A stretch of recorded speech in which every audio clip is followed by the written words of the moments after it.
தாய்மார்களுக்கு சொல்றேன், உங்க குழந்தைகள் எல்லாம் நல்லா படிக்க வைங்க.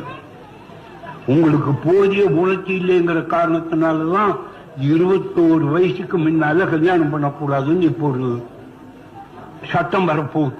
இந்த சட்டத்தை நாங்க 30-40 வருஷத்துக்கு முன்னால நாங்கள் எல்லாம் சொன்னோம். இப்போ வரப்போகுது, பொம்பளைக்கு 21 வயசுக்கு முன்னால கல்யாணம் பண்ணக்கூடாது. அப்பதான் அதுக்கும் சுதந்திரத்தோட இருக்கும். அதுவும் எப்படி நடந்துக்கணுங்கிறத உணர முடியும். அதுக்குள்ள நீங்க புருஷன் வந்தான்னா என்ன பண்றது, கஞ்சாறு ஊத்துவா அந்த நிலையில பிள்ளைய வைக்காதீங்க.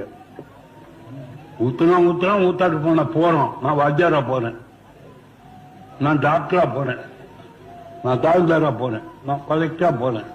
படிங்க மழை